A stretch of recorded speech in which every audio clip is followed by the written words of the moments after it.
Thank you for listening to Fate Weaver. Chapter 36, From Grasslands to Civilization. As the caravan rolled away from the tall grasslands, the scenery began to change. The golden thistles and wild grains that had surrounded them for weeks slowly gave way to a more orderly landscape. Cyrus watched in fascination as they passed by tended fields, their neat rows of soil freshly tilled and ready for planting. He saw people working in those fields, plowing and hoeing with practiced efficiency. The buildings they began to pass also began to change. The crude huts of the grasslands were replaced by sparse but sturdy houses made of wood and brick. Cyrus marveled at the architecture, the intricate patterns of the woodwork and the precise lines of the brick walls. It was a far cry from the simple structures of his village, and he felt a sense of wonder at the level of craftsmanship on display. Cyrus was completely entranced by the fields of crops, and even more by the machinery that worked to maintain them. He was awestruck by the clockwork gears spinning and whirring. He approached one of the workers who was tending to the crops, and asked how the machinery functioned.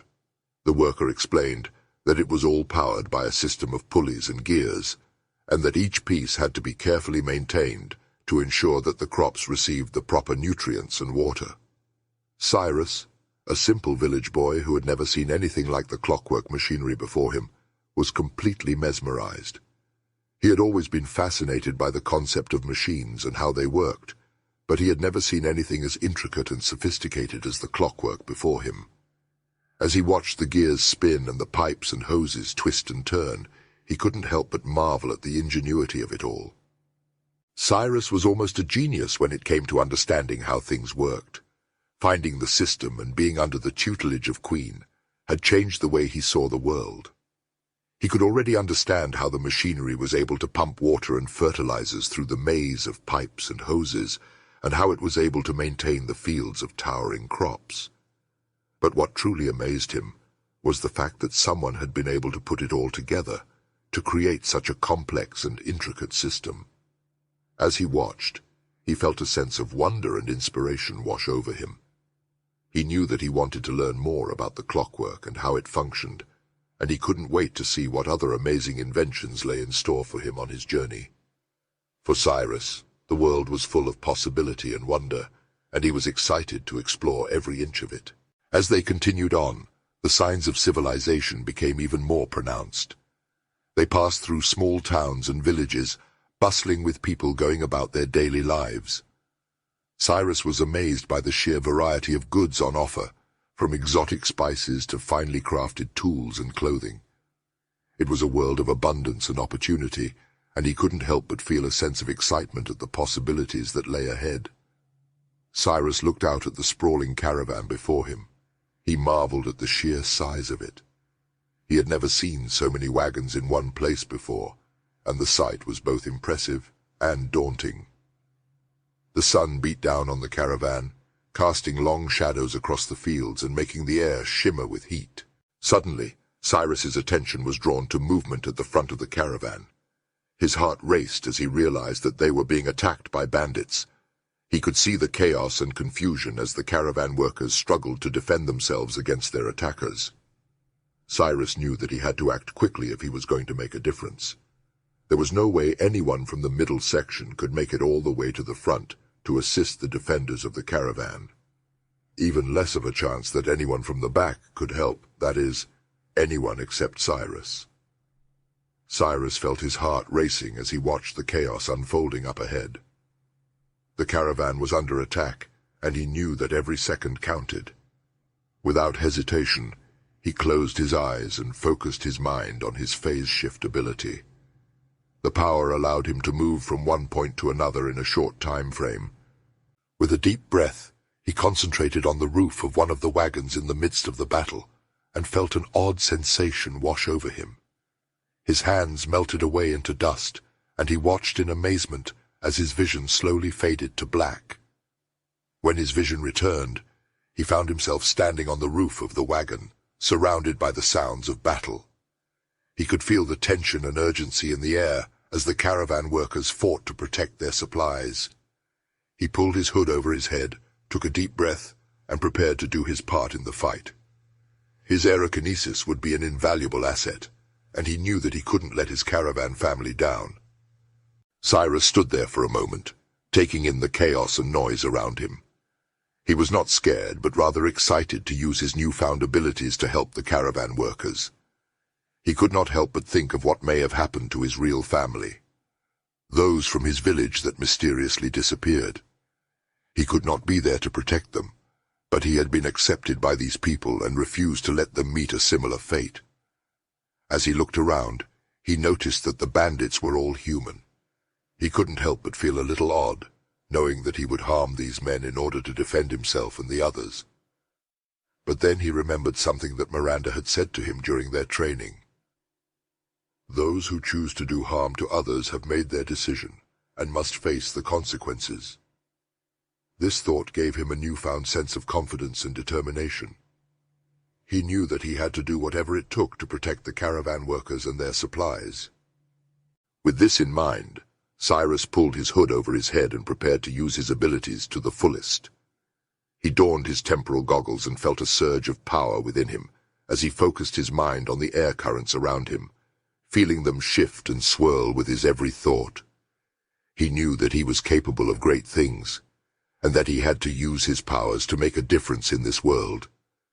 With a deep breath, he jumped into the fray, ready to do his part in the fight. A red storm of death raged forward, and this would be the last caravan attacked by any of the bandits on the field that day. Chapter 37. Amidst chaotic assault. As the iris that covered the white dwarf star was opened to its fullest position of the day, Cyrus found himself in the midst of chaos.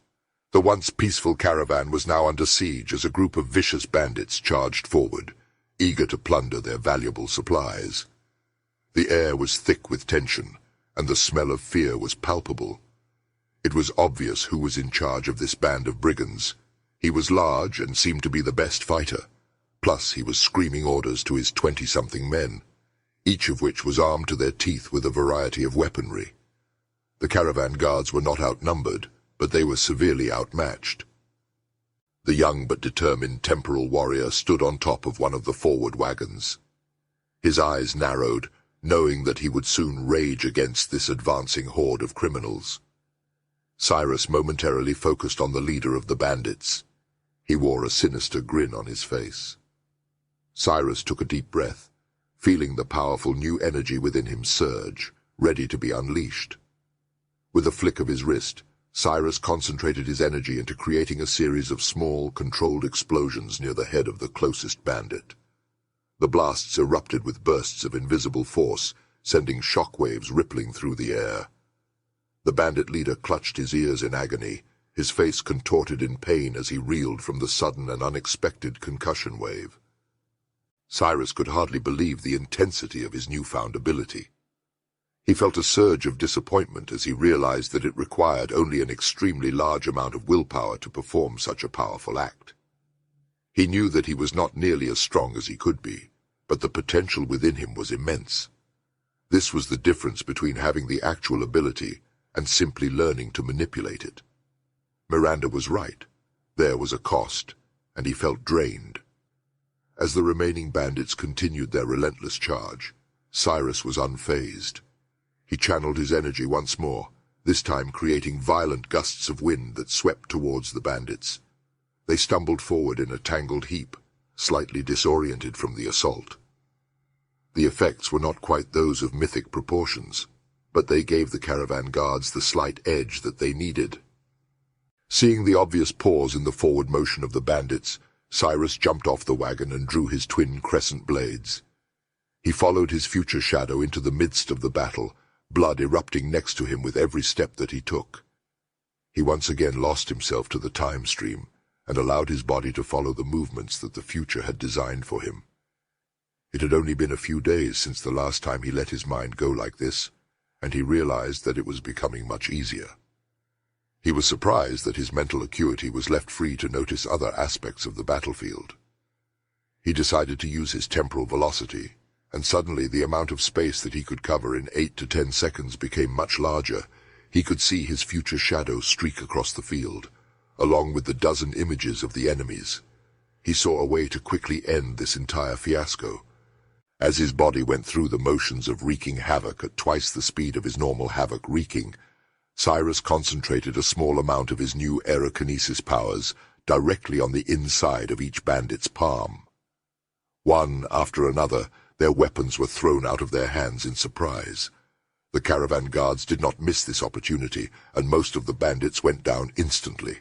Cyrus stood triumphantly amidst the chaos, his heart pounding in his chest. He had tapped into a power he had only dreamed of before, and it exhilarated him.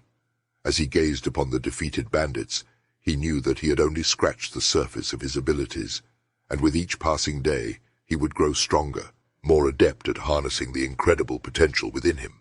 In the eerie silence that followed the fierce battle, Cyrus found himself standing beside the lifeless body of the bandit leader. The caravan workers, their faces a mix of relief and shock, began to sift through the bandits' belongings without any hesitation or guilt. Cyrus watched, intrigued, as one of the workers stumbled upon a bundle of tattered papers. The worker carelessly tossed them over his shoulder, likely unable to read the markings that adorned the pages. Seizing the opportunity, Cyrus tapped into his air manipulation powers, his fingers dancing gracefully as he guided the papers back into his own hands. As he unfolded the crumpled documents, Cyrus discovered a weathered map, its lines tracing the contours of the nearby mountain range.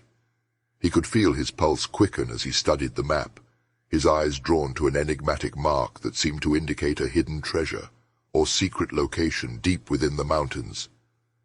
The possibilities raced through Cyrus's mind, filling him with a sense of exhilaration and adventure. This was his opportunity to prove his worth, to carve out a place for himself in this unfamiliar world. Cyrus's thoughts were consumed by the daunting task of saving his people from the clutches of the Sauron. He had considered countless strategies and weighed various options, trying to determine the best course of action. Sneaking into the heart of the enemy's lair to rescue over 100 of his missing kin was undoubtedly a noble idea, but he knew deep down that such a plan was the folly of a less experienced, less intelligent man. This is what the village boy would have done. He needed something more. He needed the power and strength of an army that could stand against the formidable Sauron forces and bring his people back to safety.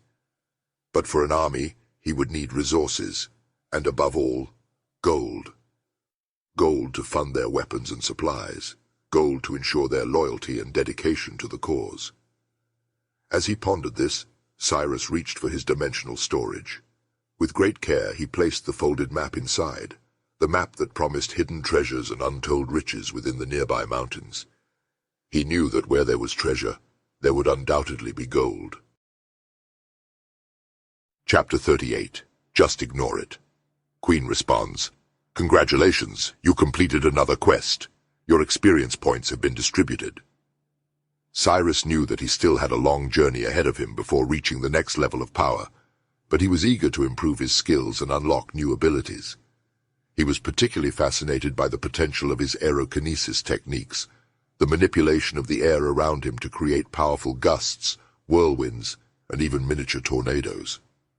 He wasn't close to any of that yet, but he had the time to get there. He spent countless hours experimenting with different combinations of these abilities, his mind racing with the endless possibilities that lay before him.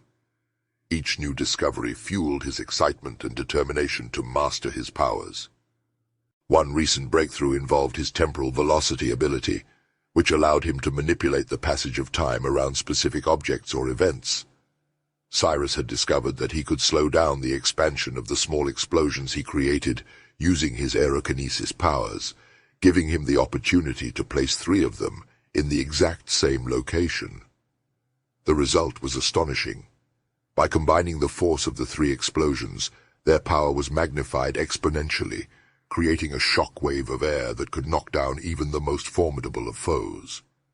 Of course, the drawback was that he needed to know where the target would be after the 3 seconds that it took to set it up. It just so happened that he had this very information. Cyrus marveled at this newfound power, realizing the potential it held for his quest to save his people and defeat the Sauron forces. As Cyrus strolled back toward the central part of the caravan, he was careful to maintain a casual pace. He didn't want to risk anyone catching a glimpse of him using his phase-shifting ability, a power that allowed him to break down his physical form and reassemble it in another location within his line of sight. If people saw him using this extraordinary skill, there would be a flood of questions that he'd rather avoid. He enjoyed the small measure of anonymity he had managed to maintain so far. Among the caravan workers and guards, Cyrus had earned a unique and mysterious nickname, the Red Wind of Death. This moniker was whispered in awe and curiosity, a testament to the incredible feats he had accomplished in protecting the caravan from bandits and other dangers. While he found the nickname both amusing and somewhat flattering, Cyrus knew that it was important to keep his true abilities under wraps for as long as possible. As Cyrus weaved his way through the bustling caravan, people were busily setting up camp for the night, the sounds of conversation and laughter filling the air. Cyrus felt a sense of camaraderie with these people, even though he knew he had to maintain a certain distance to protect his secrets. Cyrus marveled at the mental image of the map he had committed to memory, after only studying it for mere minutes. His newfound abilities were astounding, and he knew they would be invaluable in the adventures ahead. The jagged peaks of the mountains loomed on the horizon, their imposing silhouettes visible from the caravan's current location. Cyrus felt a surge of confidence as he realized he had a clear idea of where to begin his quest for the hidden treasure that the map had revealed.